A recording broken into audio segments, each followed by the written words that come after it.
Iñaki Gabilondo. Son las 8:30 de la mañana. Las 7:30 en la Casa Museo de José Saramago, en Tías, Lanzarote. Buenos días, mundo. ¿Quieres un café?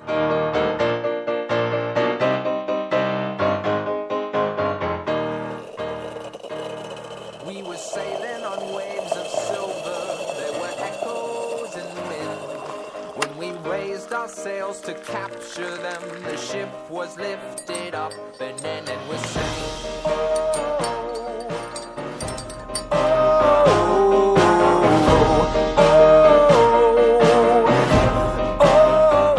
La cafetera de radiocable.com con Fernando Berlín. That we came from, they play silver melodies, and the kings and queens all write their dreams on silver pages. Sí que decimos, si el presidente del gobierno en funciones y el partido, Mariano Rajoy, ha recalcado que va a llamar a Pedro Sánchez y a Albert Rivera y que espera además que los cauces de comunicación sean fructíferos, no solo por nosotros sino por los españoles que nos están pidiendo que ya nos pongamos a trabajar conjuntamente. El Partido Socialista y Ciudadanos ha decidido mantener la coherencia de su acuerdo, y el acuerdo es que las reuniones que se mantengan serán conjuntas en base a ese acuerdo que en estos momentos es el mayoritario. El señor Sánchez nos ha tenido en un circo a 7 pistas durante este mes, ha sido un pasillo de comedias y sigue en la misma actitud, está intentando salvar su culo. Lo que está intentando es que cuando llegue el Congreso del Partido Socialista en mayo, él siga siendo secretario general. Lo demás le importa una higa. Eso es lo que está pasando en este momento. No ponemos en marcha reuniones para hacer escenitas, para posar, ni para hacer cuentos chinos. Ponemos en marcha reuniones para sumar gente, para que se visualicen acuerdos, no desacuerdos. Está muy bien hacer pactos o conversaciones con otras formaciones, pero somos decisivos o el Partido Popular o Podemos. Se representan dos caminos muy diferentes, pero hay que atreverse a elegir uno u otro. Cuando eligió un acuerdo que, según dice Albert Rivera, está hecho para cerrar la puerta a que podamos gobernar conjuntamente con el Partido Socialista, entonces, por necesidad, se puso en manos del Partido Popular. Así que vemos cada día, con una velocidad asombrosa, cómo ese acuerdo va mutando y se va convirtiendo en un acuerdo que está hecho para albergar la posibilidad de una gran coalición. He dicho que no, y lo único que he explicado, eso siempre con orgullo, es cómo el ayuntamiento funciona gracias a que hubo un acuerdo de investidura, gracias precisamente al Grupo Socialista, y que los acuerdos de investidura son un instrumento muy interesante que tenemos que acostumbrarnos a manejar cuando no hay grandes mayorías en la política, nada más. Pero entonces deberían sentarse, porque ayer parecía que... Mira, sentarse siempre, te quiero decir, o hablar de pie, pero yo recomiendo sentarse para hablar, pero hablar y hablar. Es que de verdad es la nueva, entiendo yo, que es una nueva etapa de la política de este país que nos tiene que acostumbrar a tener otros sistemas, otras maneras de entendernos, nada más.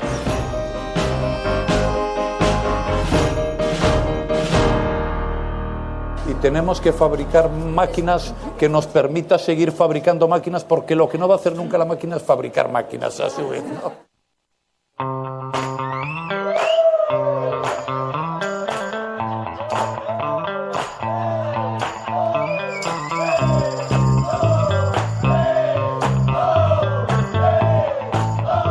Tu colaboración es importante.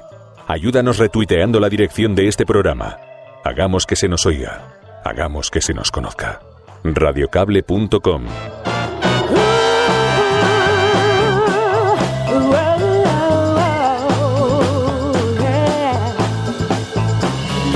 Muy buenos días, amigos. 9 de marzo del año 2016. Hoy es miércoles y, en fin, estamos en el Ecuador de la semana y tenemos muchas cosas interesantes de las que hablar a lo largo de esta hora en la que nos juntamos un grupo de ciudadanos alrededor de una gran mesa, colocamos los periódicos sobre la misma, unas tazas de café y abrimos el espacio de debate. Estás escuchando La Cafetera, si lo estás haciendo, eres La Resistencia y no estás sola.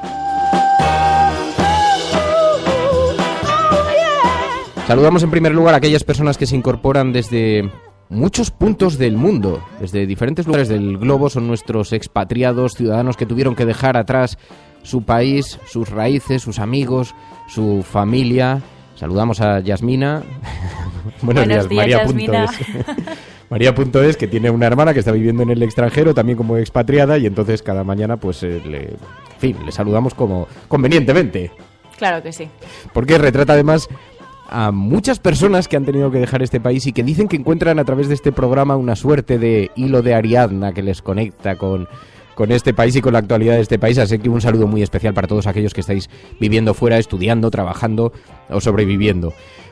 Un saludo muy especial. Y como no, a quienes se incorporan en directo al programa, también a los miembros de la Resistencia: Alicia en Marea, Inma y John, Enrique Quesada, Rodri XMD. Dice, ¿cómo están ustedes? Unos mejor que otros, te lo digo. Rodri, Galgo Callejero, Ara Levántate, Juan Cruz, Javier No, Tito Stop, Javier No Altip, Celemín, Perro Viejo, Monse, Filosofía Perdida, Ecológicos, Rojo Cabreado, Tribilín, Surf, ML, Hardy Useful, Emma Casanova, Spice, Carmelus, en fin, tantos y tantos amigos que se van incorporando y que componen una suerte de focus group, de CIS particular. Un CIS con el que tomamos la temperatura a la ciudadanía. Son nuestro cuerpo de analistas. Otros tienen a Maruenda. Nosotros tenemos un cuerpo verdaderamente informado y formado. Así que, en fin. Hay un número de teléfono, 627-002-002, con un WhatsApp donde podéis dejar mensajes de audio, 30 segundos, para que podamos escuchar cuál es vuestra opinión, cómo observáis esta realidad tan convulsa, tan cambiante, esta realidad, la actualidad española, que, como digo, está enormemente en movimiento. Y hoy vamos a hablar, además, de un asunto altamente espinoso, altamente complejo. Hemos leído algunos tuits de Alberto Sicilia, Principia Marsupia, en Twitter, escalofriantes, de la situación que se está viviendo en la frontera de Grecia. Más de 15.000 refugiados esperando a que abran la frontera, acampados bajo plásticos, bajo tiendas de campaña compradas a las mafias de mala calidad. Llevan 72 horas bajo la lluvia, no hay luz, no hay comida, familias enteras con niños. La situación es verdaderamente dramática y leímos algunos tuits de Alberto Sicilia que, como digo, eran escalofriantes, una llamada de socorro al mundo pidiendo que alguien haga algo, porque por allí no ha aparecido una sola autoridad y mientras tanto tenemos a la Unión Europea presumiendo de sus raíces cristianas, de sus raíces solidarias, dejando a su suerte a más de 15.000 personas en las fronteras. Es una auténtica indignidad y vamos a hablar con Alberto Sicilia, que a esta hora se encuentra precisamente en la frontera, en uno de estos campos donde se han establecido cientos de refugiados, como digo, con los recursos más precarios. Así que hablaremos con él ahora en unos segundos. Pero primero vamos a despejar, vamos a quitarnos de en medio la actualidad, las portadas de los periódicos y después pasamos a esa visión, a la agenda de la cafetera, porque no los veréis hoy en las portadas de los periódicos, no los veréis mucha política y sin embargo tenemos en el corazón de Europa una auténtica tragedia humanitaria y los periódicos mirando para otro lado, las autoridades mirando para otro lado, y por eso el hashtag de hoy es la cafetera Europa ciega, la cafetera Europa ciega. Despejamos la actualidad y pasamos a hablar de los asuntos verdaderamente trascendentales. Escuchas la cafetera y si lo estás haciendo, no estás solo.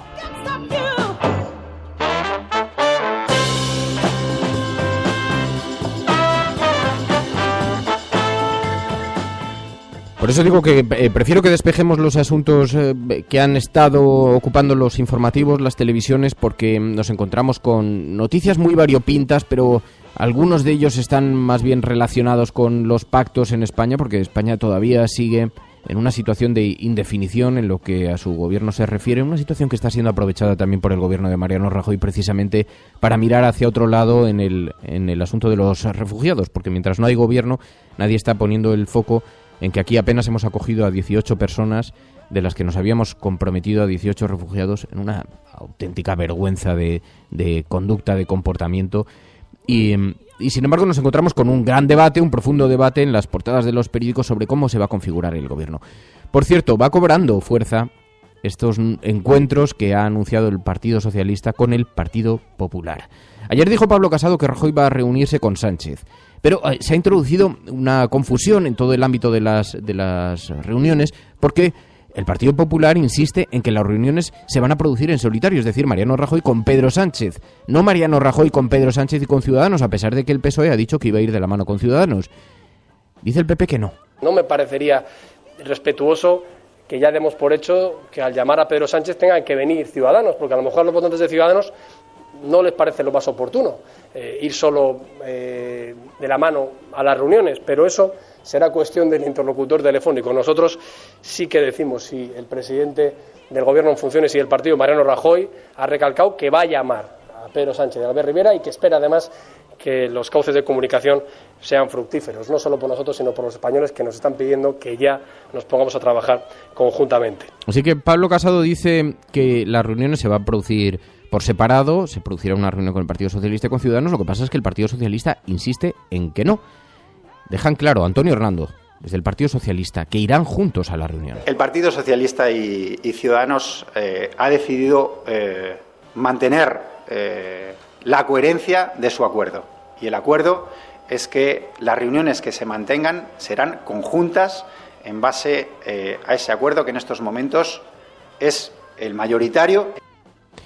Lo que no sabemos muy bien es quién desconfía de quién, porque, claro, algunos apuntan que es Ciudadanos el que ha dicho que de ir a algún sitio juntos tienen que ir necesariamente de la mano, porque no se fían del Partido Socialista de lo que pueda pactar a sus espaldas. Pero el caso es que esto pertenece más al ámbito de la rumorología que de la información, ¿eh? Pero lo que sí que es cierto es que el PSOE insiste en que si se tiene que reunir, lo va a hacer de la mano con Ciudadanos. Y Ciudadanos dice que desde luego lo que no van a hacer son reuniones estéticas. No ponemos en marcha reuniones para hacer escenitas, para posar, ni para hacer cuentos chinos. Ponemos en marcha reuniones para sumar gente, para que se visualicen acuerdos, no desacuerdos. Acuerdos y no desacuerdos, decían desde Ciudadanos, y mientras tanto Podemos presiona a Pedro Sánchez para que rompa con Ciudadanos. Está muy bien hacer pactos o conversaciones con otras formaciones, pero somos decisivos o el Partido Popular o Podemos. Se representan dos caminos muy diferentes, pero hay que atreverse a elegir uno u otro. Cuando eligió un acuerdo que, según dice Albert Rivera, está hecho para cerrar la puerta a que podamos gobernar conjuntamente con el Partido Socialista, entonces, por necesidad, se puso en manos del Partido Popular.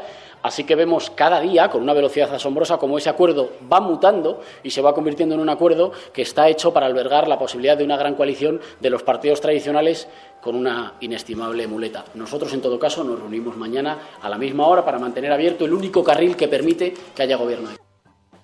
El único carril que permite que haya gobierno, dice Podemos, pero nos encontramos con importantes novedades que habíamos avanzado aquí en el programa. Está mal que lo digamos, pero ya lo habíamos dicho. El periódico El País, en su portada hoy: PSOE y Ciudadanos acuerdan incluir al PP en sus contactos. Rajoy se niega a dialogar sobre el compromiso de Sánchez y Rivera y propone negociar de nuevo partiendo de cero. Aquí ya sabéis que hay un debate. Ciudadanos ha dejado caer, ha insinuado, ayer en una entrevista, lo dijo Albert Rivera, ha insinuado que podrían preferir un cambio de líder en el Partido Popular y que a lo mejor ya no es el tiempo de Rajoy y que sería conveniente que el Partido Popular cambiase a su líder. Pero es que sucedió ayer algo también, en fin, formidablemente inquietante para el Partido Socialista, que está insistiendo en la fortaleza de este acuerdo, y sin embargo Albert Rivera manifestó que el acuerdo, estando vigente, no necesariamente tiene por qué incluir a Pedro Sánchez, puesto que Pedro Sánchez es el líder del PSOE, pero ha fallado en su proceso de investidura. Así que quizá toda esta fuerte apuesta del PSOE, de alto riesgo para el Partido Socialista, se encuentre con que el primer disidente sea el propio Albert Rivera, el primer disidente. Y digo que es una jugada de alto riesgo porque a Pedro Sánchez, y de nuevo volvemos al ámbito de la opinión, pero para Pedro Sánchez esta es una jugada en fin, formidablemente inquietante. Pongamos que el acuerdo le sale bien. Necesitará algún tiempo para convencer a la gente de que el giro a la derecha del Partido Socialista es un giro de ida y vuelta, pero por lo menos tendrá el gobierno para poder convencerlo. Pero si le sale mal, habrá dejado ubicado al Partido Socialista para siempre en la derecha, porque a ver cómo convence ahora el PSOE ante unas nuevas elecciones, si es que se convocan, cómo convence de que realmente el Partido Socialista sigue a la izquierda, cuando ha ido de la mano con Ciudadanos, un partido que en las europeas hace 2 legislaturas, ya sabéis, fue coaligado con un partido de ultraderecha. No es algo que les guste que sea recordado, pero que es así. Un partido que ha sido calificado sistemáticamente por el Partido Socialista como un partido de derechas. Un partido que está diciendo que en su acuerdo con el PSOE se recoge el 80% de su propio programa político. A ver cómo convence ahí el Partido Socialista de que realmente ha habido... En fin, de que ha sido una cosa de ida y vuelta, ¿no? Como digo, por eso digo que es una jugada de alto riesgo para el PSOE. Y escuchamos, por eso quiero recuperar algo que cuando lo pusimos aquí en el programa después tuvo mucha repercusión en la red. Tuve que lidiar con algunas conversaciones muy poco agradables, porque hubo gente que se mostró enormemente molesta porque yo dijese que el PSOE ya empezaba a hablar abiertamente de reunirse con el Partido Popular, aunque lo había negado una y otra vez. A reunirse para buscar una suerte de pacto, porque está buscando un pacto, no creo que se reúnan para hablar del tiempo, ¿verdad? Eso parece bastante claro. Bien, el caso es que el periódico El País, sabéis que hizo una entrevista a Pedro Sánchez, y en esa entrevista Pedro Sánchez ya abrió la puerta, ya dijo que había una posibilidad real de reunirse con el Partido Popular. Aquella entrevista que desapareció, lo sabéis, de las páginas del País, que incluyeron el formato de vídeo, el fragmento del vídeo, y a las pocas horas, de pronto aquello desapareció. Bueno, en fin. Bueno, pues todo esto para deciros que en efecto, ya hoy lo dice el periódico El País en su portada, el PSOE se va a sentar con el Partido Popular. Dice, acuerdan incluir al PP en sus contactos. Otro asunto que lleva El País en su portada, dice, Iglesias y Errejón chocan por el control de Podemos. Dice el periódico El País que el partido se está enfrentando también a la amenaza de rebelión en Cataluña, que hay una crisis que estalló el lunes en la dirección de Podemos, que lo hizo en la Comunidad de Madrid. Dice, esto ha destapado la división en la cúpula del partido, el choque por el control de la formación entre sus distintas familias, la del secretario general Pablo Iglesias y la de su número 2, Íñigo Errejón, dice el periódico El País en su portada. Pero, como os digo, los pactos es algo que hoy se repite en todas las portadas de los periódicos. Y dice el periódico La Razón, Ciudadanos lanza la Operación Moncloa. Rivera pide la retirada de Rajoy y sugiere la de Sánchez, aunque no ha verbalizado su candidatura presidencial. Su entorno afirma que estaría dispuesto a liderar un ejecutivo de otra formación con ministros de varios partidos. El PP a Rivera. Nadie nos dice lo que tenemos que hacer, dice el periódico La Razón. Está mal, lo de ya lo habíamos dicho aquí, pero es verdad. Esa operación está en marcha, la operación Borgen. Intentar que Rivera, que se ha postulado como un candidato de consenso, termine siendo el presidente del gobierno. No es una operación sencilla, y tiene muchas dificultades para ponerse en marcha, puesto que no quedaría representada la mayoría de izquierdas de este país, y eso incluso hasta en la Casa Real saben que es también una operación volátil de alto riesgo. Pero en fin, bueno, también dice un asunto del que también habíamos hablado hace unos días aquí en la cafetera. Os decía, se estaba esperando una advertencia de la Unión Europea. Los primeros mensajes empiezan a llegar. El periódico ABC lleva uno de ellos a su portada. La Unión Europea pide a España mayor control del gasto autonómico. La Comisión Europea reclama la entrega inmediata ya de un amplio programa de reformas. Y Cataluña recurre de nuevo al Estado para evitar la quiebra y solicita 7.520 millones urgentes este año. Así que vemos a la Unión Europea que empieza a enviar esos mensajes, esas advertencias, y empieza a reclamar ya de forma inmediata el programa económico, el programa amplio de reformas. Y mientras tanto, como Mariano Rajoy, aunque es el presidente en funciones, no sabe si va a continuar ahí, pues mira para otro lado y deja que la patata caliente permanezca a la espera de un nuevo gobierno. Así que tendrá un gran regalo de bienvenida. Estos recortes que pide la Unión Europea, de entrada 10.000 millones que va a tener que ejecutar. Veremos a ver cómo lo hace y quién es quien lo tiene que hacer.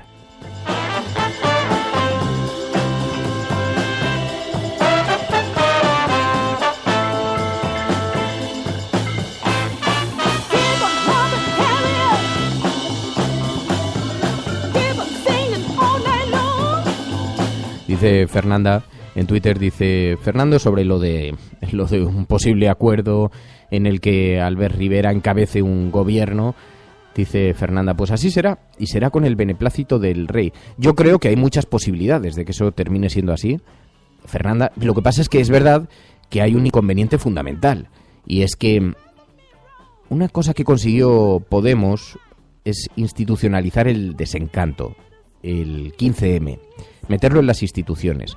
Esto ha permitido una enorme paz social en este país, en un país que estaba asfixiado por los recortes, y así como en otros países, en Grecia hemos visto estallidos de violencia, en España, una vez institucionalizada, todo el mundo es consciente de ese papel que ha jugado un partido como Podemos, ¿no? La forma en la que ha integrado en las instituciones el desencanto. Así que, incluso en la Casa Real, y te digo porque me consta, incluso allí son conscientes de lo enormemente complejo que sería convencer a los ciudadanos de que van a quedar sin representación en el gobierno estas, no solamente unas importantísimas mayorías que se han mostrado en las elecciones, sino en fin, el desencanto social que había quedado canalizado a través de estos partidos políticos. Por lo tanto, dejarlos sin representación en el gobierno sería enormemente conflictivo, y son conscientes. Por lo tanto, tienen que tomarse muchas molestias en explicar el contexto y en convencer a la gente de que eso es necesario, y lo vamos a ver con mensajes a través de la Unión Europea, en fin, etcétera, etcétera. Lo cual no significa que sea sencillo, ¿no? Pero es evidente que hay una operación, la operación Borgen, está en marcha, y veremos a ver si es posible que la lleguemos a ver o no. En fin, estás escuchando La Cafetera.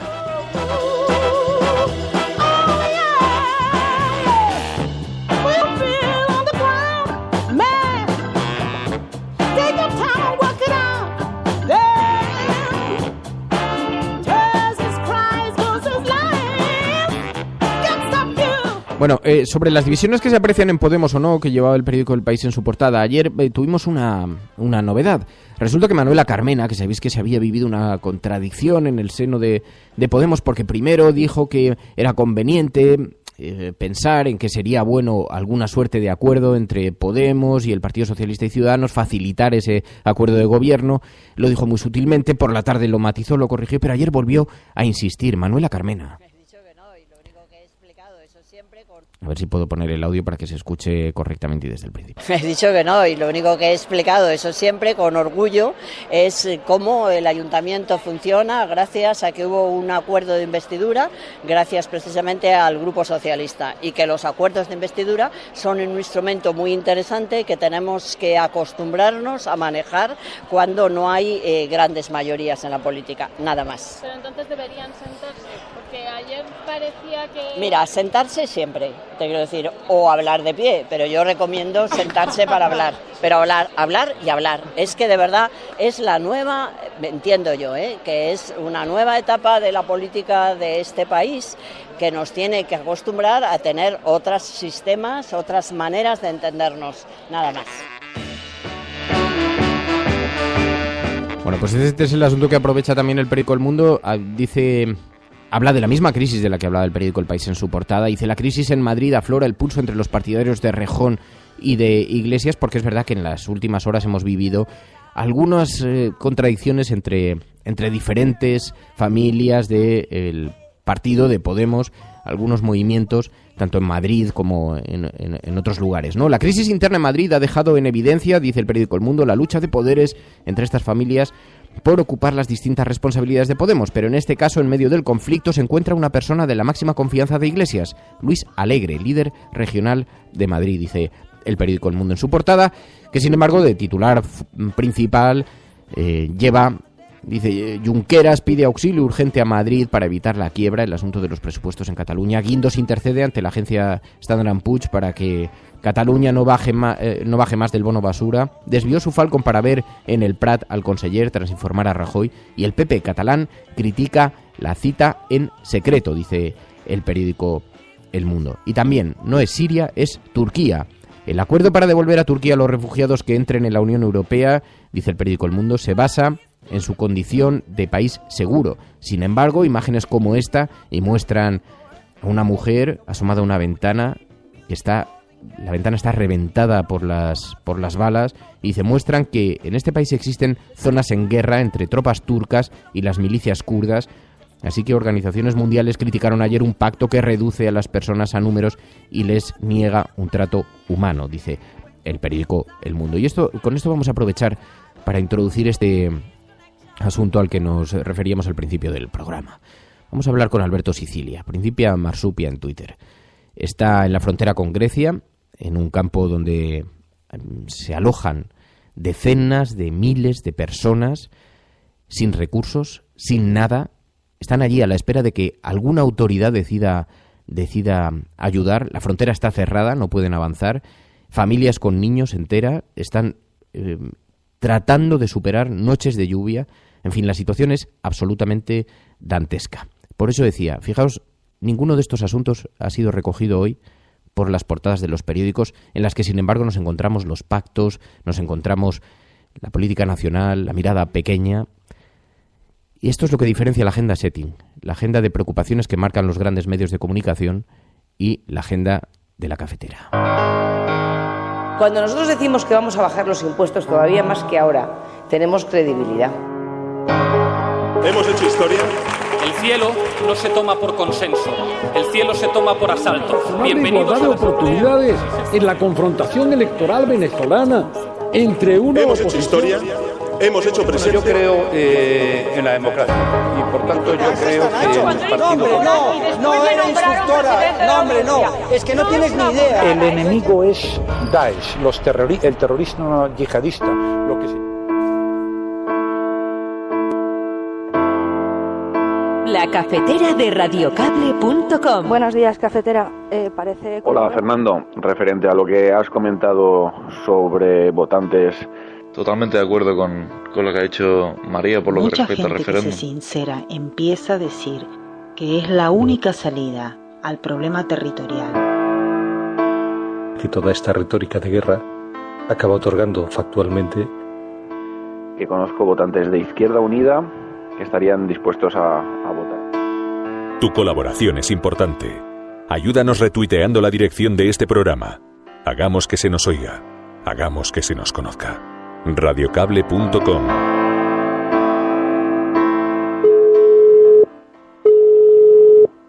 ¿Sí? Alberto. Sí. ¿Qué tal? Soy Fernando Berlín. ¿Qué tal, Fernando? Radiocable.com. Alberto Sicilia, muy buenos días. Buenos días. ¿En qué zona te encuentras, Alberto?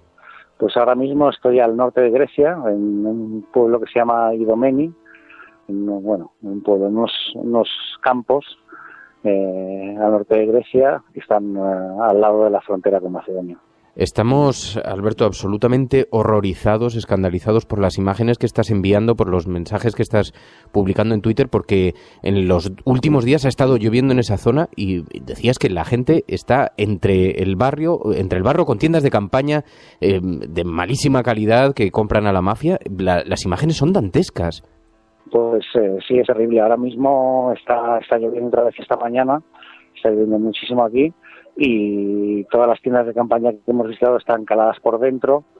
Hay muchísimos críos enfermos y ahora mismo el sonido de toda esta zona es la tos y los llantos de la gente que está enferma, sobre todo niños. Aquí hay cientos de críos pequeños que están enfermos. ¿Cuánta gente? ¿Cuánto tiempo lleva la gente allí? La mayoría de la gente lleva aquí 2 y 3 semanas esperando a que abran la frontera. Lo que pasa es que ya desde hace 2 días la frontera está completamente cerrada, así que en realidad ahora mismo lo tienen muy, muy crudo. Y están esperando, todos están pendientes porque saben que hay reuniones de la Unión Europea, nos preguntan, cada vez que un periodista nos preguntan, porque aquí tampoco, no solo no hay nadie que ayude de las agencias gubernamentales o gobiernos de la Unión Europea, sino que tampoco viene nadie a explicarles cuál puede ser su futuro. Así que al frío, a las enfermedades, al hambre, porque aquí tampoco hay nadie que reparta comida, se suma la incertidumbre total de no saber si algún día van a poder pasar, si van a tener que volver para atrás y qué va a ser sus vidas. ¿Y cuánta gente hay aproximadamente allí? Pues ahora mismo hay 15.000 personas. O sea que en todos estos campos, pues ahora mismo parecen una ciudad. una ciudad hecha de tiendas de campaña. Es una cosa escandalosa que quienes estáis allí sobre el terreno lleváis advirtiendo desde hace días de la situación que se iba a producir si llovía. Ya lo hemos visto en los últimos días y sigue sin aparecer nadie, ¿no? Mira, pues eso es realmente una verdadera vergüenza, porque estaba claro desde hace 2 semanas, cuando ya había aquí miles de personas, que si llovía o empezaba a hacer frío la situación iba a ser auténticamente dantesca. No se hizo nada, nadie vino aquí a montar tiendas como Dios manda, estas tiendas grandes, por ejemplo, las que usa el ejército o las que se usan en situaciones de emergencias. Aquí no ha venido absolutamente nadie a preparar eso. Llovió hace 2 días y ahí la situación era verdaderamente más. Granizó y cayó muchísima lluvia durante la noche. Aquí evidentemente no hay ninguna luz. Los prados se convirtieron en barrizales y veíamos pues correr a los padres buscando a los hijos con la oscuridad total, gritos, chillidos, bueno, un auténtico desastre. Y después de que eso pasase hace 2 días, cuando era evidente que esto iba a ser una catástrofe, nadie ha hecho nada tampoco porque la situación mejore en el campo, y hoy vuelve a llover. ¿Las ONGs están allí? ¿Hay alguna organización no gubernamental presente? Está Médicos Sin Fronteras, está ACNUR, pero están completamente sobrepasados. He estado hablando ahora con uno de los médicos de MSF y me contaba que ellos aquí tenían personal y material para atender a 1.500 personas, que era la previsión que ellos tenían. Están completamente desbordados y están trabajando casi 24 horas para intentar atender sobre todo a las personas mayores y a los críos, que evidentemente con mojados, infecciones, y hay muchísimos bebés, hay algún recién nacido, hay algún crío que ha nacido aquí en el campo. Es realmente terrible y es que ellos no pueden hacer todo porque además están en otras zonas de Grecia, pero claro, es que no hay absolutamente ninguna ayuda de los gobiernos aquí. La Unión Europea, con todos sus recursos, no es capaz de montar 2 clínicas o para atender a miles de críos. 15.000 personas son muchísimas personas. ¿Y cómo, claro, si no hay acceso a alimentos, cómo se proveen de comida de las tiendas de campaña? ¿Cómo acceden a eso? Pues mira, la comida, también Médicos Sin Fronteras tiene un poco de comida. Hay también muchos voluntarios, gente que a título individual ha venido de sus países. Hay alemanes, hay españoles, hay polacos, hay franceses, gente que a nivel individual ha visto esta situación y ha venido aquí para preparar sopa, pero aún así es que no dan abasto y lo que se está formando es un comercio ilegal con las mafias que vienen aquí en coche con comida, porque evidentemente aquí están lejos de cualquier ciudad o de cualquier pueblo para ir a comprar, y entonces vienen en coches gente mafiosa para venderles comida, pero se la vende evidentemente a un precio muchísimo mayor del que debería ser. Falleció un niño, ¿no? Hace 48 horas. Hace 2 días, cuando cayó la lluvia, por aquí pasa una vía de tren muy cerca y un crío tocó un cable, se electrocutó, salió de aquí en estado crítico y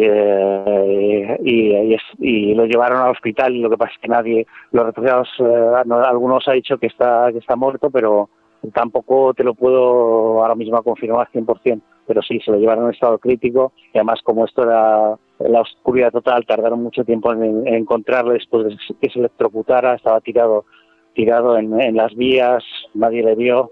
Bueno, un desastre. ¿Y tenéis noticia de que hay alguna esperanza de que esto vaya a cambiar? Pues los refugiados tienen mucha esperanza porque lo han dejado todo.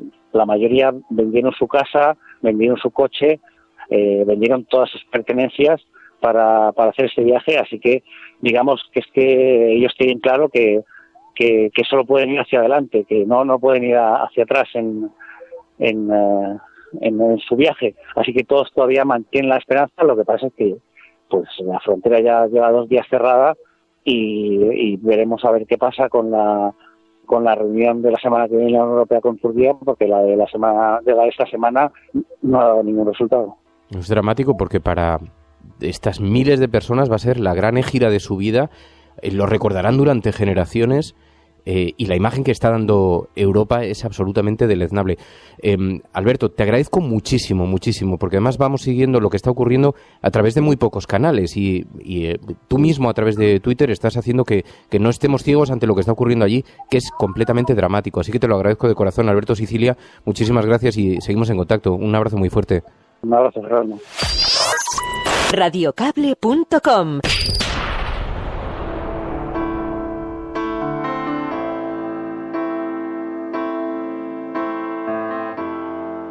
Tu colaboración es importante.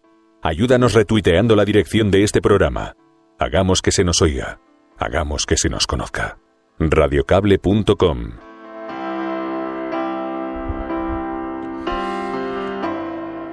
Estoy viendo los mensajes y estáis igual de avergonzados, igual de escandalizados y de impotentes que nosotros. Es una vergüenza, es una degeneración. Qué ceguera la europea. Estamos asistiendo probablemente a la mayor gira que se ha vivido en Europa, al mayor movimiento de desplazados que se ha vivido en los últimos 50 años, que va a marcar por generaciones a miles de personas, y estamos abandonando a su suerte a miles de seres humanos, aquí en el corazón de Europa. Y estamos los europeos mirando para otro lado. Y es una vergüenza. La primera inmoralidad la vivimos hace 48 horas cuando la Unión Europea anunció que ha acordado expulsar a Turquía, incluso a los sirios en suelo europeo, aumenta los 3.000 millones destinados a Turquía y permite a los ciudadanos viajar a la Unión Europea sin visado. Y esto pasa porque hemos dejado la Unión Europea en manos de la extrema derecha. Y estas son las consecuencias. Y cuando se decía las elecciones europeas son importantes, se nos olvidó. Hemos dejado que nos convenzan de las dificultades de acoger, de la complejidad del problema, de lo limitados que son los recursos. Y estamos hablando que Europa solamente tendría que acoger, aquí lo dijo la dirigente de CEAR, tendría que acoger al 0,003% de su población. 0,003%. Es que, ¿de verdad alguien cree que con toda la riqueza europea no puede asimilar a un 0,003%? ¿De verdad alguien piensa que es una excusa real? ¿De verdad alguien cree que 3 o 4 personas por pueblo en España suponen un problema de integración? ¿Eso de verdad alguien se lo cree? Y estaba diciendo Fran Mad en el chat, decía, y lo rápido que se unen aquí todos para hacer pactos contra el terrorismo. Y mientras tanto, miles de personas en las fronteras agolpadas, familias enteras con bebés, con niños, los hemos dejado a su suerte en medio de la lluvia en un barrizal, y todos aquí somos absolutamente inmorales. Y es esta Europa católica la que presumía de su solidaridad, de sus raíces cristianas, la que inventó leyes para acoger a los refugiados, cuando todavía en las retinas de los europeos estaban las imágenes de nuestra propia égira, cuando tuvimos que abandonar Europa en medio de la guerra. Nos inventamos leyes hasta que otros nos pidieron aplicarlas. Y entonces miramos para otro lado. Es una vergüenza. Y hay que decir aquí algo. Para empezar, todas las organizaciones coinciden en que este es un problema de falta de voluntad política, no de falta de recursos, de falta de voluntad política. Están impidiendo, y son los diferentes gobiernos de la Unión Europea los que están impidiendo que los refugiados puedan acceder a los diferentes países. Hay una falta de voluntad política. Hay una desfachatez absoluta, entre otros gobiernos, en el gobierno español, mirando para otro lado, porque se saben de forma transitoria en el gobierno y están esperando que esta patata caliente le pase al siguiente. Es una desvergüenza porque hablamos de seres humanos, pero no es un problema de integración ni es un problema de recursos. Es un problema mucho más grave. Es de incumplimiento de las leyes, porque nos estamos saltando todas las leyes internacionales que nos obligan a acoger a estos refugiados. Allí no vale decir si es que es que es irrelevante si hay recursos o no, si es un problema de integración o no, si le va a molestar a alguien o no. Es irrelevante si es un problema complejo que vaya a incomodar a los vecinos que van a ver cómo en su pueblo van a tener que integrar. Es irrelevante, porque es la ley. Y la ley nos obliga a acoger a estos refugiados. Punto. Todas las leyes internacionales que nos estamos pasando por el forro. En fin, es deleznable lo que está ocurriendo, es una vergüenza y es una auténtica degeneración. Estás escuchando La Cafetera.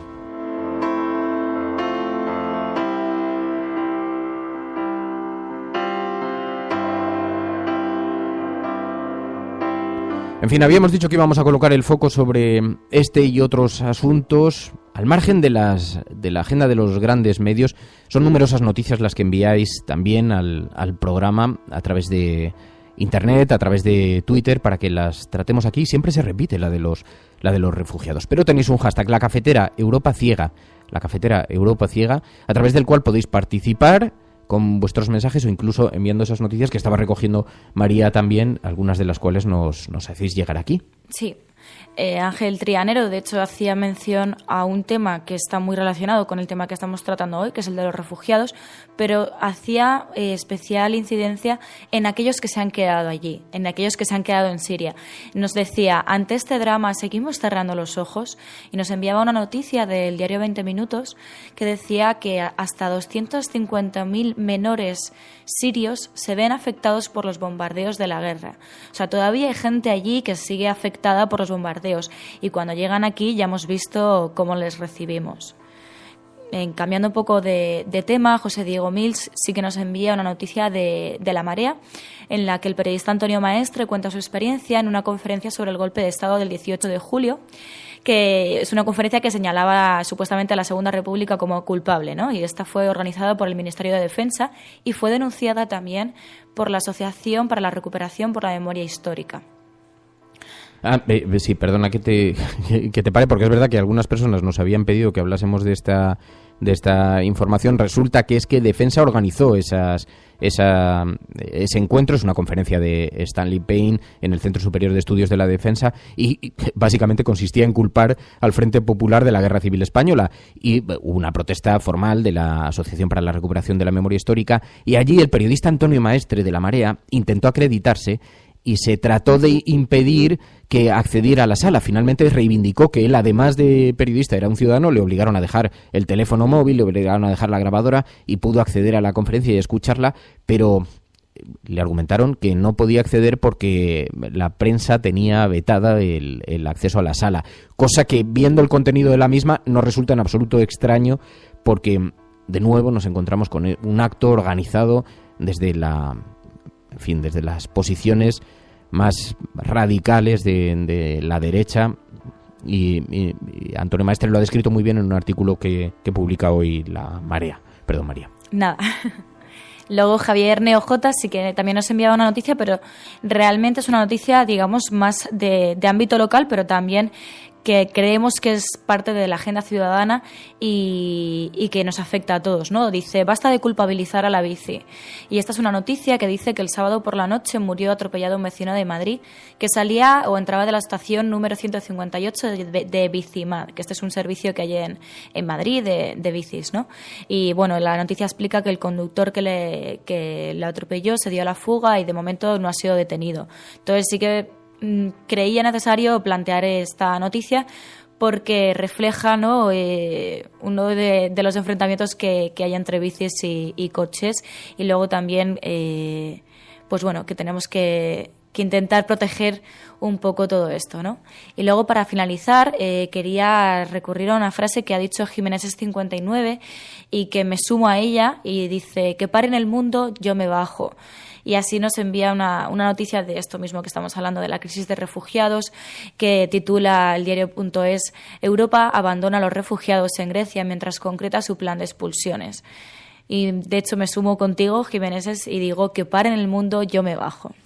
Bueno, escuches La Cafetera. En la naturaleza del hombre está que seamos buenos los unos con los otros, que nos hagamos felices y nos ayudemos a prosperar. El ser humano es así. El odio no es intrínseco a nosotros. El mundo es muy grande y todas y cada una de las personas tienen cabida en él. Aquí todos deberíamos ser iguales. Criaturas libres y hermosas, sostenidas por una tierra rica. Una tierra que tiene capacidad suficiente para alimentar a toda su población. Pero no lo hace. La codicia nos ha perdido. El materialismo nos ha cegado y nos ha empujado a la ignominia. O lo que es peor, a la indiferencia.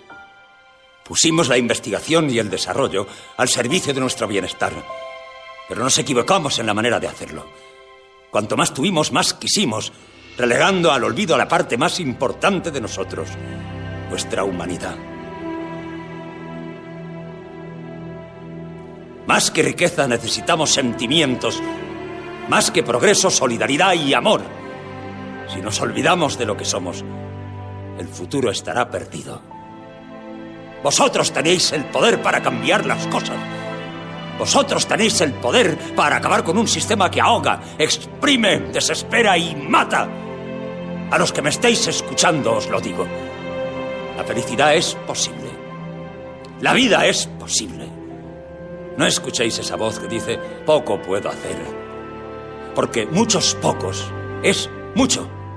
Y juntos podemos construir un mundo nuevo. Un mundo mejor donde hombres, mujeres y niños puedan comportarse y desarrollarse como hombres, mujeres y niños. I was an island before you came along. Put your boat in my sand, hand in my hand, your heart in my songs. I was a fighter, and I was so brave. But I lowered my sword when you held me and swore you'd stay, stay, stay. Oh, I can't do this alone anymore. 'Cause I'm no good on my own anymore. What did I do to deserve this? What did you do to me? Baby, come back. You know I don't wanna be free. I was a rebel, but I had a cause. Hay algo de complicidad en los europeos, entre los ciudadanos, en lo que está ocurriendo. Lo dice Enrique Lasso ahora en Twitter, y tienes mucha razón, porque los europeos somos también cómplices de algo. Hemos elegido a nuestros gobernantes, a estos gobernantes, miserables, insensibles, y hay algo de complicidad, ¿no? Yo ya he contado alguna vez, hay un pasaje de un libro formidable que se llama El Tercer Reich, que explica el declive de la sociedad alemana y cómo se enfrenta de pronto al nazismo, cómo el nazismo se va integrando poco a poco en una sociedad alemana urbana, formada, incluso entre las élites, cómo se va instalando poco a poco. Es de un autor que se llama Michael Burleigh y está considerado como la Biblia que explica el nazismo. Y entonces cuenta una forma de entender cómo la sociedad va poco a poco abandonando su humanización, ¿no? Y ya lo he contado aquí, pero me vais a permitir que lo vuelva a contar porque me parece que es enormemente ilustrativo, enormemente gráfico, y seguramente haya quien no lo haya escuchado. Y sobre todo sirve para poner las alertas, ¿no?, cuando esto sucede. Dice que, se pregunta el autor, dice, ¿cómo es posible que la sociedad educada, altamente culta de las grandes urbes alemanas, sensibles, gente que 10 años antes se encontraba, en fin, integrada absolutamente dentro de los valores humanísticos de Europa, cambiase su percepción hasta el punto de consentir que a solo unos pocos metros existiesen campos de concentración en los que se estaba exterminando de forma increíblemente cruenta miles de personas? ¿Cómo podían mirar para otro lado? ¿Qué es lo que ocurrió en la cabeza de esta gente? Que seguían bajando a por el pan, seguían jugando con sus hijos, con sus nietos, seguían siendo ciudadanos modélicos, y que sin embargo crearon una auténtica ficción en su cabeza para justificar esos terribles crímenes que estaba cometiendo su propio pueblo, ¿no? Y entonces Michael Burleigh lo explica a través de una metáfora. Dice, porque aquello sucedió, fue un proceso sostenido en el tiempo, muy sutil, pequeño, que fue ocurriendo en las amuebladas cabezas de los ciudadanos alemanes. Es como cuando un ciudadano va viajando en un tranvía y todos los días pasa por el mismo puente. Si un día le cambian el puente, se lo cambian de la noche a la mañana, al día siguiente, cuando pasa por allí, se da cuenta de que algo ha cambiado. Y entonces se le encienden las alertas. Lo que ocurrió en la sociedad alemana es que las piezas fueron siendo sustituidas sutilmente, de forma silenciosa, en aquel puente. Así que un día cambiaron un travesaño, al otro día cambiaron unas tuercas, después cambiaron un raíl, y fueron pasando los días, iban cambiando poco a poco las piezas, y cuando el ciudadano alemán pasó por aquel puente, y era completamente nuevo, ya lo reconocía como propio, no lo reconocía como ajeno, ni tenía las alertas conectadas. Este es el riesgo al que nos estamos enfrentando. ¿Cómo podemos estar consintiendo? ¿Qué es lo que nos está ocurriendo para que estemos consintiendo lo que ha sucedido lo que está sucediendo en las fronteras, lo que está sucediendo con los refugiados. Algunos de vosotros preguntáis ya, pero yo, ¿y qué puedo hacer yo? Y yo me hago las mismas preguntas que vosotros. Yo no sé qué se puede hacer. Hablando con Alberto Sicilia, lo único que produce es una enorme impotencia, ¿no?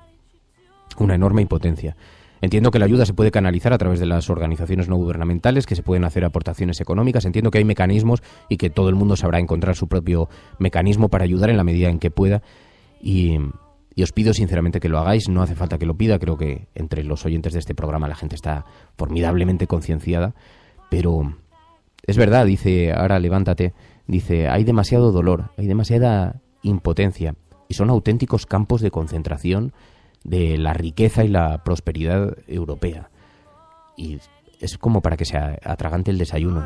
No good on my own anymore. What did I do to deserve this? What did you do to me? Baby, come back. No, I don't wanna be free.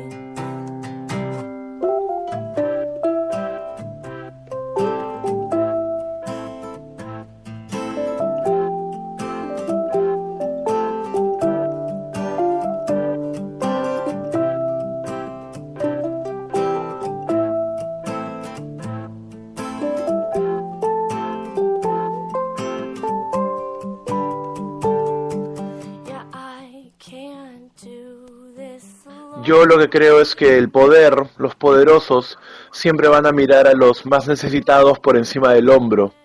Y nuestra tarea como periodistas es obligar a esos poderosos a mirarles a la cara. O al menos intentarlo con todas nuestras fuerzas. Por eso yo también soy parte de la resistencia y los escucho todas las mañanas.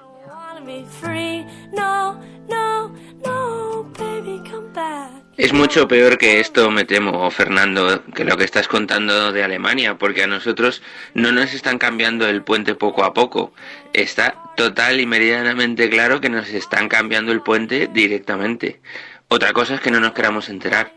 Y respecto a lo que decías de qué puede hacer la sociedad, yo no he visto todavía ninguna intención de movilización como cuando fue el no a la guerra o cualquier cosa que haga salir a millones de personas de su comodidad, de su casa. Yo creo que las redes sociales han hecho mucho daño en esto porque nos creemos que quejándonos o dejando un enlace en Facebook o en Twitter es suficiente para expresar nuestro malestar por todo esto, y así no vamos a conseguir nada.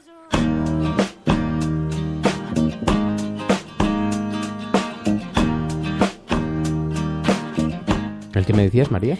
No, que justamente en relación al audio que has puesto, Mamen ha hecho referencia en el chat de Spreaker, y la verdad que no le falta razón, y la verdad que nos sentimos bastante culpables. Dice, porque estamos en una sociedad cada vez más individual y menos colectiva.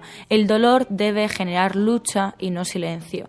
Y es justamente eso lo que estaba diciendo esta persona en el audio, ¿no? De las redes sociales están muy bien, yo estoy a favor de las redes sociales y la verdad que ayudan a concienciar a gente que a lo mejor no era consciente o no era consciente de este tema o no sabía qué alcance tenía este tema. Pero sí que es verdad que es lo que decía Mamen, ¿no? Que hace relativamente poco se convocó una manifestación por los refugiados y la verdad que prácticamente no ocupó ni portadas ni nada. Y sí que es verdad que al final las cosas igual hay que salir a la calle para reclamarlas, porque a lo mejor a través de redes sociales no nos hacen del todo caso, ¿no? Es posible, y es una reclamación que hacéis muchos cuando suceden tragedias como esta, ¿no? ¿Para qué sirven las redes sociales? Yo creo que está repartido también, porque no nos engañemos, es una forma de presión pública, es menor en comparación desde luego con salir a la calle, pero a mí tampoco me gustaría que se extendiese la sensación de entre la gente de no estás haciendo nada, ¿no? Porque entiendo, la gente está lidiando también con frentes, con sus pequeños dramas cada día, y a la gente no se le puede exigir muchas veces, especialmente yo conozco algunas de los que nos hacéis llegar aquí, hay situaciones personales muy duras, y estaría bueno encima que se os volcase a vosotros la responsabilidad de resolver un drama y una tragedia como esta, ¿no? La responsabilidad es de los gobiernos y de un flagrante incumplimiento de la legalidad internacional. Un flagrante incumplimiento, ¿no? Yo estoy de acuerdo en todo caso, y estoy de acuerdo contigo, María, y desde luego con Mamen y con Celsius y tantos que los estáis escribiendo en las redes sociales. Sirve para ayuda a presionar. Hay que recordar que la muerte de Aylán movilizó a la Unión Europea. El problema es que la desmemoria enseguida surte efecto, ¿no? Y a pesar de que las autoridades se les llenó la boca prometiendo grandes recursos, no han cumplido ni una de esas promesas, ¿no? Y quizá la conciencia debiera seguir viva, pero bueno, se trata de contribuir y participar cada uno en la medida en la que pueda. Claro, yo creo que además nosotros creo que está muy bien que lo estemos reclamando, que estemos hablando del tema para que no caiga en el olvido, porque al final el mayor miedo es que estas cosas caigan en el olvido y no nos acordemos de ellas hasta que pase realmente pues una catástrofe a niveles impensables. Pero sí es eso, es ¿qué hacemos los ciudadanos? Porque nosotros podemos hacer esto, podemos donar a ONGs y yo estoy a favor de ello. Pero realmente quienes tienen en su mano combatir todo esto es la Unión Europea. Y ya estamos viendo las medidas que están teniendo. Entonces, a mí la verdad que se me rompe el corazón escuchando testimonios como el de Alberto Sicilia y todo, y luego, como mucha gente está diciendo aquí en Twitter y en Spreaker, ¿qué puedo hacer?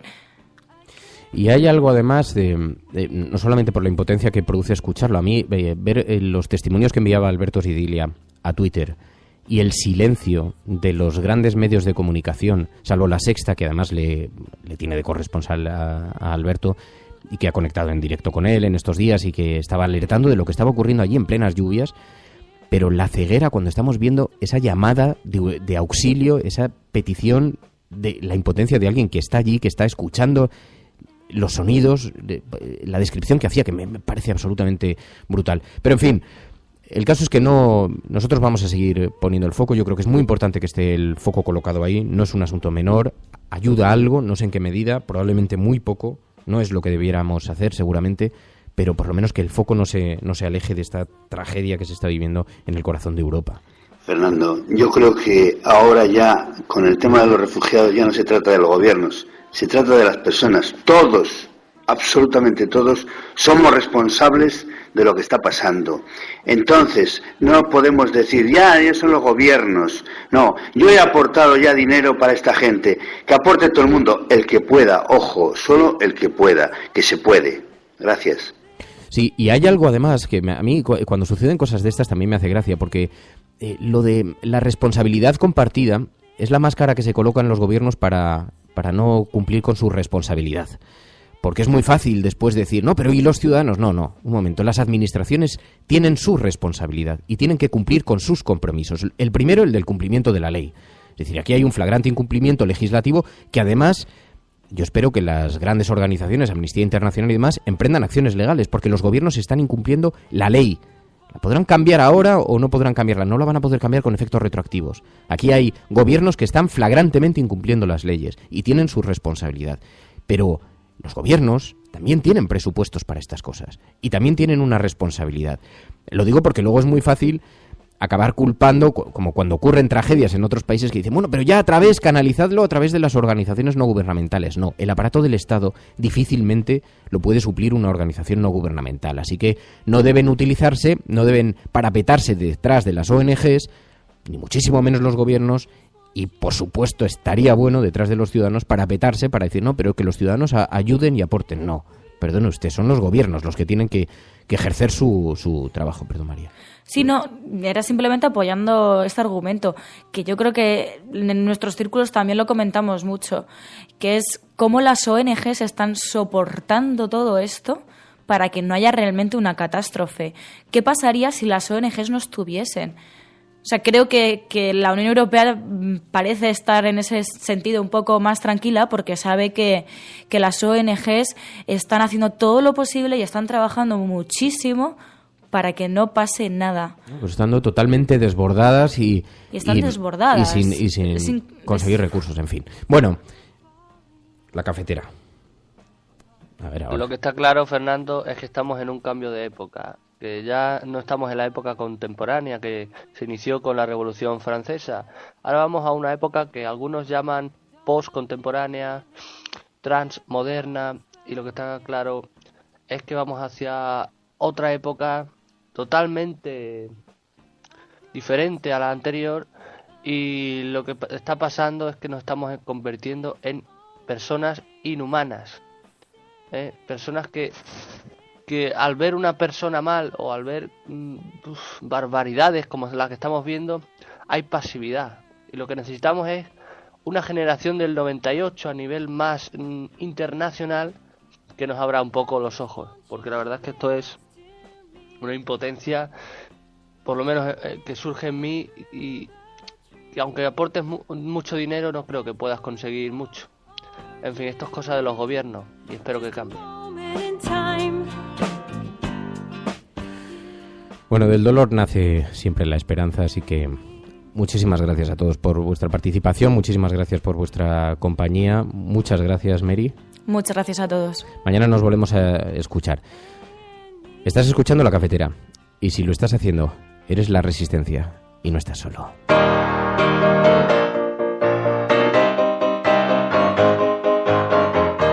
Hola, soy Rojo Cabreado y somos la Resistencia de La Cafetera. Hola, soy Kake y soy la Resistencia. Hola, soy Nacho Hernández y también soy Resistencia de La Cafetera. Hola, soy Elinurse y yo también soy Resistencia de La Cafetera. Soy Charo Chamizo y yo también soy Resistencia de La Cafetera. Hola, soy Tito y también soy Resistencia de La Cafetera. Soy Celemín y también soy Resistencia de La Cafetera. Hola, soy Emma Casanova y soy Resistencia de La Cafetera. Hola, soy PSV, miembro del Focus Group de La Cafetera. Saludos, Resistencia. Soy Julia. Soy Monse Merino y somos parte de la Resistencia de La Cafetera. Hola, soy Javier Crae y soy la Resistencia de La Cafetera. Hola, soy Ruth y también soy la Resistencia en La Cafetera. Hola, soy Vladimir y también soy del Focus Group de La Cafetera. Hola, soy Daniel Riquelme y también soy la Resistencia de La Cafetera. Hola, soy Enrique Quesada y también soy la Retaguardia de La Cafetera. Hola, soy Fueni Pico y también soy la Resistencia de La Cafetera. Hola, soy Tony Matarín y formo parte de la Resistencia de La Cafetera. Hola, soy Ascensión de las Heras y también soy la Retaguardia de La Cafetera. Hola, soy Juan Cruz y yo también soy Focus Group de La Cafetera. Soy Cora, integrante de la Resistencia de La Cafetera. Hola, soy Ana Palomar y también formo parte de la Resistencia. Hola, soy Mía Pividal y yo también formo parte de la Retaguardia de La Cafetera. Hola, soy Gracia y también soy Resistencia de La Cafetera. Hola, soy Virgin Rod y también soy la Resistencia de La Cafetera. Hola, soy Juana Talavera, soy la Resistencia de La Cafetera y no estoy sola. Hola, soy Paloma Irazazábal y también soy la Resistencia de La Cafetera. Hola, soy Lara Lucas y también soy la Resistencia de La Cafetera. Hola, soy Anisa Marzo 2011 y yo también soy la Resistencia de La Cafetera. Hola, soy Manu Rincón y también soy la Resistencia de La Cafetera. Hola, soy Andetán y yo también soy la Resistencia de La Cafetera. Hola, soy Jan Bedel y también soy la Resistencia de La Cafetera. Hola, soy Manolo Cas y también soy la Resistencia de La Cafetera. Hola, soy José Alquerla y yo también soy la Resistencia de La Cafetera. Hola, soy Maquiavelo y también soy la Resistencia de La Cafetera. Hola, soy Paco y soy Resistencia de La Cafetera. Hola, soy Sandra y yo también soy la Retaguardia de La Cafetera. Hola, soy Asunción Alcoceba y también soy la Resistencia de La Cafetera. Hola, soy Lady, soy de la Retaguardia de La Cafetera. Hola, soy Gamba con Mermelada y también soy la Resistencia de La Cafetera. Hola, soy Pachi Freitez y también soy la Resistencia de La Cafetera. Soy Hulk Balfree y yo también soy Resistencia de La Cafetera. Soy Hardy Useful, representante indómito de la disidencia. Hola, soy Honky Miss y también soy la Resistencia de La Cafetera. Hola, soy Ancho X y yo también soy la Retaguardia de La Cafetera. Soy María Martínez y también formo parte de la Resistencia de La Cafetera. Todos nosotros y muchos más somos La Cafetera de Radio Cable.